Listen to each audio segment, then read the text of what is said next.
wins to be gained? Where can we make a move that's going to deliver a very tangible win for the organisation of the business process? Because there's no point starting on something that is, 6 or 8 month project, because the energy just gets lost. So for me, a priority is finding somewhere where we're going to move in, that we have a good chance of success, and where people can see that things are happening. The other thing you need to bear in mind is that every business has a natural sequence. So, there's a business process. So you need to look and see which end are we going to move in, so that you do it in a logical. Because with all systems in all organisations, you change in one area and it creates a knock-on effect in somewhere else. I think that's a big issue, to look at. It's one of the issues I've always struggled with, because you need to make a decision. Are we going to change, make the full change in one local area and move out, or are we going to do a national big bang change? Now, you may not have a choice, but if you have a choice, how are you going to do that? Could you change a unit totally? If you're, say, in the retail area, could you go in and take one store and design your change around that, see how it works in total, and then migrate it to other stores? Or do you do a small bit of change in each store and then migrate it nationally over a period of time? I think it's a choice to be made there. You may not have a choice, but if you have, I think to try and see, can you do a kind of a test case first of all. Yeah, and that's fine. And that's fine for a larger change, because smaller change SMEs, they're not going to have that many units you can try it out on. No, they won't. And the issue there is about just getting people onto the bus quickly, particularly in a smaller organisation. But just come back up to the point that John was making around the top team. And one of the important things with a top team is that there has to be unity of purpose with them. Right? Because one of the difficulties that you find, and certainly in my experience, I'm sure it's shared around the table, is that oftentimes people go to meetings as part of a top team and nod their head and say, yes, I'm fully subscribing to this, walk out the door and begin to unravel it. So you have to get a very candid conversation with the top team which says, I may not like all of it, but I'm going to support all of it. And if you don't have that, you're going to fail. Okay. One of the ways, Peter, you can do that, we discussed some of them in the theory last week, but in the practical way to do that is, if there are still incentives or rewards in the business for the executives, that you link those 100% to the change.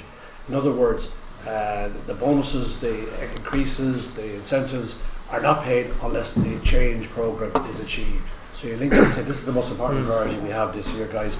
It's business as usual plus the change. Okay, there's a question that's come in here. What sort of time frame should one set aside for planning, implementing and rolling out the plan? Sort of time frame, and people need to know that starting off. How long are we going to actually be for this planning size, implementing and rolling out such a plan? I think it's going to depend on the organisation, because how much change are you going to implement? But it can be dictated by timescales. Like if you're running a consultation process, you have to run a 30-day consultation process. You may have to elect the union representatives or employee representatives before then. So how long would it take you to design a voluntary redundancy scheme? How long should you leave it open for people to apply? How long should you decide for a decision-making process? It's dictated by the specifics of the decisions you have to make. But I think one experience that we've had is that when you decide what time frame it's going to be, it's going to take longer. Absolutely. That's whatever I think that whatever time frame you're going to be, I think you could add almost 25% or 30% onto it, because it's going unforeseen circumstances, and you can't rush it. And there will be blockages. And part of the planning for change is to anticipate where these blockages are and where the risks are in the change. Because it's not going to be easy.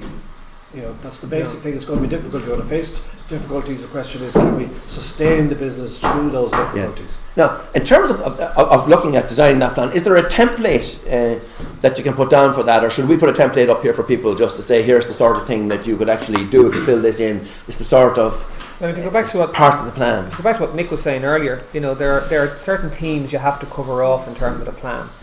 The level of activity and task behind each depends on the size of the organisation you're dealing with. But it certainly is a sort of a rough template that you can use to tick your boxes and say, this needs to be covered off, that needs to be covered off. And you can work your way down through that logically and get to a point in time where you know what needs to be covered, who's responsible for it, when it'll be delivered by, what does success of that look like, and then you build it all together. But you need to have, as part of that, somebody sitting as a project team or a steering group or a management team running it and dealing with that. I think one of the real benefits of doing what Martin has said there is that as a management team, then you're able to ask yourselves, have we enough resources to run this? When you see the totality of the tasks involved, sometimes you say, we have to manage our business as well, so we may need to get some extra assistance here. Because business as usual usually interferes with change and takes priority. A crisis will occur normally on a day-to-day basis, and something I'm supposed to design for change may have to slip in terms of priority. Okay.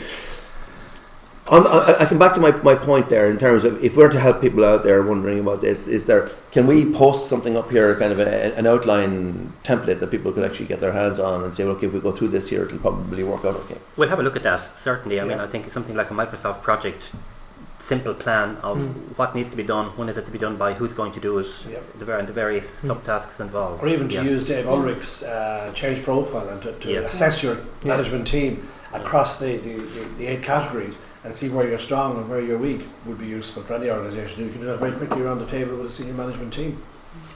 Okay, so we'll park that, and what we'll do is we'll put up a template for you. We can deal with the discussion on that, because we got last week, for instance, most of our questions came in after we were off air, and we can deal with those. But if you have someone on the planning and the designing of the program, certainly we can deal with those. I want to turn now to the area of communication, because it's one, I suppose, that keeps coming up a lot. You know, we said last week that something, some of the research shows that most 2/3 of these initiatives actually don't reach their objectives. And there's also evidence to show that the biggest reason for that happening, I think, is communications. Would that be? Yeah, undoubtedly, communications are poor. It's down to basic stuff like management believes it has communicated. They've gone up and stood up and done the presentation and had the town hall meeting where everybody's come together. And then you go down and you talk to somebody on the ground, 2-3 days later, and you say, well, what's happening? And you say, okay, there's something around customers and what we're going to be doing, but it kind of got lost in 47 PowerPoints. I think the essence of the communication piece is that it has to be a very clear, tangible vision that people can sign on to. And what they suggest is that if you can't explain it to people in 5 minutes and you've garnered their understanding and their interest, well, then you haven't communicated. Yeah.